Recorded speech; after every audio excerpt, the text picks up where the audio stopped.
Depuis quelques jours, il se passe des événements d'une énorme ampleur, sans véritable précédent en Guyane, et vous êtes beaucoup à me poser des questions, à me demander le comment du pourquoi. Quand bien même je ne suis pas en Guyane et que je ne suis pas au cœur de l'action, j'ai tout de même suivi la naissance, le développement du mouvement depuis le tout début, que ce soit à travers les médias locaux, les réseaux sociaux, à travers la famille, à travers les nombreux lives qu'il y a eu, à travers la voix de mes amis de Guyanais restés en Guyane. Donc je vais pouvoir répondre à la plupart de vos questions et j'ai essayé d'y répondre au mieux de mon entendement. Pourquoi cette colère? Pourquoi ces blocages? Donc en tout premier lieu, ce sont des questions d'insécurité qui ont été soulevées. En 2016, il y a eu 42 homicides, donc c'est énorme comparé au nombre d'habitants. C'est maintenant le département le plus meurtrier de France, où il y a le plus de criminalité. Les gens se sentent complètement en insécurité, que ce soit au niveau des vols, que ce soit au niveau des braquages, que ce soit...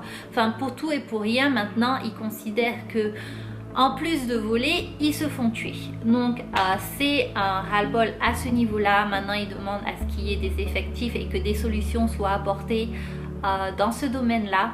Mais il y a eu un ras-le-bol général qui est arrivé dans plein d'autres secteurs, que ce soit au niveau de l'éducation, donc la demande de professeurs, la demande de plus d'écoles, la demande à l'accès à la scolarité, parce que beaucoup de jeunes doivent faire des kilomètres et des kilomètres, ils doivent même traverser, faire la remontée du fleuve pour pouvoir aller à l'école.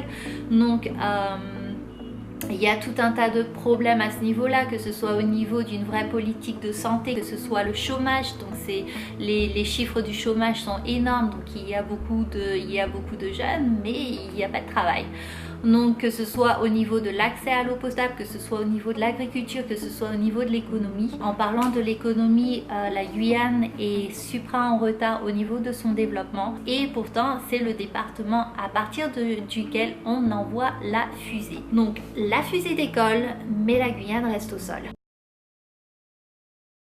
Voilà, c'est un espèce de ras-le-bol général qui se fait ressentir, et qui font que maintenant les Guyanais, ils veulent que des solutions d'urgence soient apportées, d'autant plus que la population en Guyane est en train d'augmenter énormément, ce qui fait que le gap et les problèmes se font sentir de plus en plus. Sans parler des problèmes d'immigration, enfin bon, bref, c'est tout un tas de problèmes, et que maintenant les Guyanais, ils veulent des solutions. Quelles sont les revendications? Alors comme vous pouvez le voir, les revendications, elles sont diverses et dans vraiment différents secteurs et domaines, que ce soit en matière d'éducation et de formation, en matière de sécurité et de justice, en matière d'économie, en matière d'énergie, en matière de reconnaissance des droits des autochtones, de foncier, de santé, d'agriculture. C'est tout un tas de différents secteurs qui sont touchés et pour lesquels les Guyanais appellent à des solutions. Je vais vous laisser un lien dans la barre de description en bas, donc si vous voulez plus de détails, allez cliquer ce lien là. Et il faut savoir que juste en général, ce qui est demandé, ce sont des solutions en matière de développement et des ressources, qu'elles soient financières ou humaines. Mais il y a beaucoup de revendications. Est-ce que ça ne va pas dans tous les sens? Non, j'ai entendu à un moment donné une journaliste qui faisait sentir que ça allait dans tous les sens, mais non. Ben, la Guyane, elle a des problèmes, ça fait des années et des années et des années que ça traîne, et ben au bout d'un moment, voilà, on pose les points sur la table et on montre quels sont les problèmes, on les pointe, on dit voilà, telle chose ne va pas ici. Elle m'a trouvé une solution. Maintenant, il y en a ras-le-bolux. Qui est à l'origine de ce mouvement, de cette grève générale? Donc, cette grève générale a été votée par 37 syndicats qui se trouvent au sein de l'UTG, Union des travailleurs guyanais. Mais les blocages ont été commencés non pas par les 500 frères, mais par les socio-professionnels. Et ensuite, ils ont été joints par les 500 frères, et ensuite ça a fait un espèce de boule de neige où tout le monde s'est joint à la cause et ont décidé de faire leurs propres revendications. Pourquoi avoir attendu la fin du mandat présidentiel? Pourquoi ne pas attendre que le nouveau président de la République soit élu? Je ne sais pas vraiment comment répondre à cette question, à ces questions. Tout simplement parce que votre destin n'attend pas.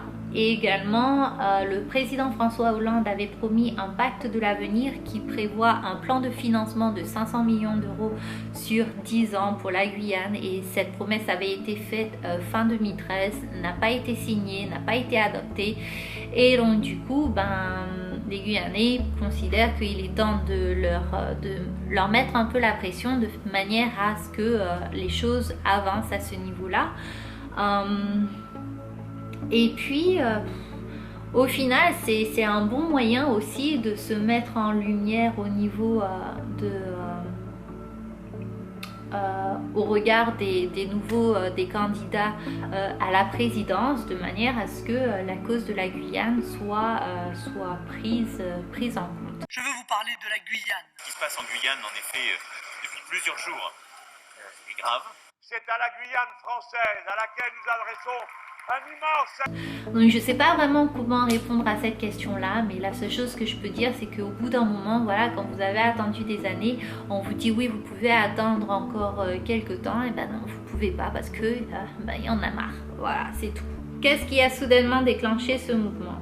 Alors ce mouvement n'est pas véritablement nouveau, ça fait déjà quelques semaines que c'est dans l'air. D'ailleurs, les 500 frères avaient fait irruption lors d'un meeting avec Ségolène Royal et plein de diplomates venant de la Caraïbe tous les jours pour pouvoir exprimer leur colère. Les lois sont pas bonnes pour ici. Tout se passe sans violence physique. Le moment qui a déclenché cette colère et ce ras-le-bol, véritablement, ça a été le meurtre d'une jeune personne de 30 ans qui non seulement s'est fait voler son collier en or, mais s'est également fait tuer. Donc il considère que voilà, il vole pas seulement, mais il tue également. Voilà, ça peut plus durer. Pourquoi ne pas laisser les élus régler l'affaire?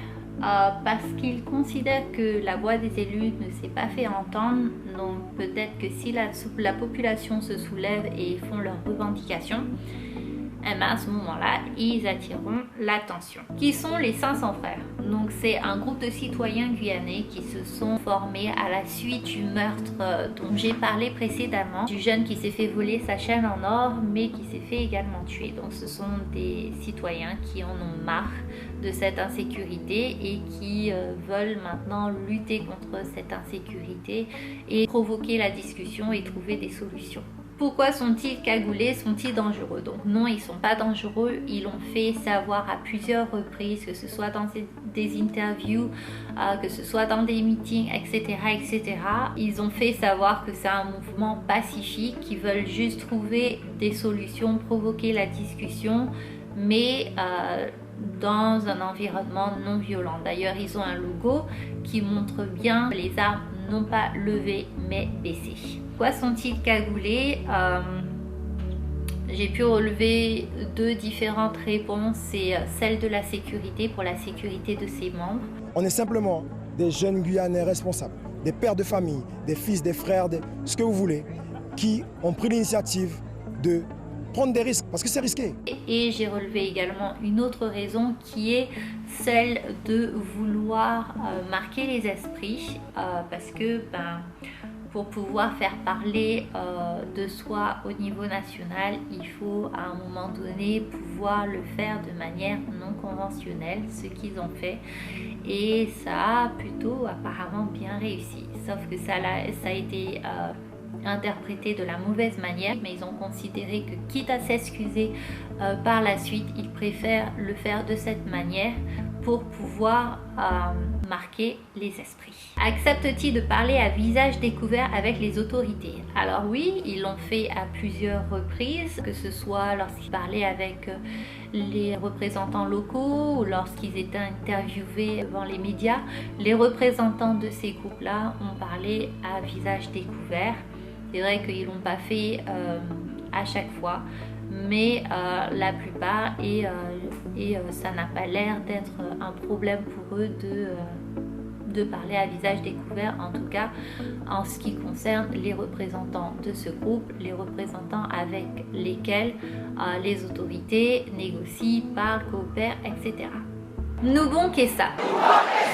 Qu'est-ce que ça veut dire? Donc c'est le créole qui signifie nous en avons marre, nous avons marre de cela. Y a-t-il une limite à ces mouvements? La grève générale s'appelle la grève générale illimitée. Donc j'imagine que ce sera lorsque des solutions seront trouvées satisfaisantes que à ce moment-là, les blocages seront levés. Aucune idée. Donc voilà, ce sont les réponses que je peux apporter à vos questions. J'espère que j'ai répondu à la plupart de vos interrogations. Sachez que le 28 mars 2017 est et sera une date gravée d'une pierre blanche dans l'histoire de la Guyane. Beaucoup de gens considèrent cette date comme une date historique pour la Guyane parce qu'une mobilisation de l'ampleur de celle-ci est quelque chose de sans précédent en Guyane. Des gens de toutes les nations, de toutes les races, de toutes les nationalités se sont réunis pour une même cause, pour le bien-être de la Guyane, dans l'unité et la non-violence, pour pouvoir faire entendre leur voix. Nous marcherons sur le chemin de l'amitié, c'est que l'on partage entre amis pour l'avenir. Pour tout le monde. En Guyane, nous sommes de toutes les couleurs, toutes mélangées pour une seule identité. Mais dans la main, nous marcherons sur le chemin de l'unité, c'est que l'on partage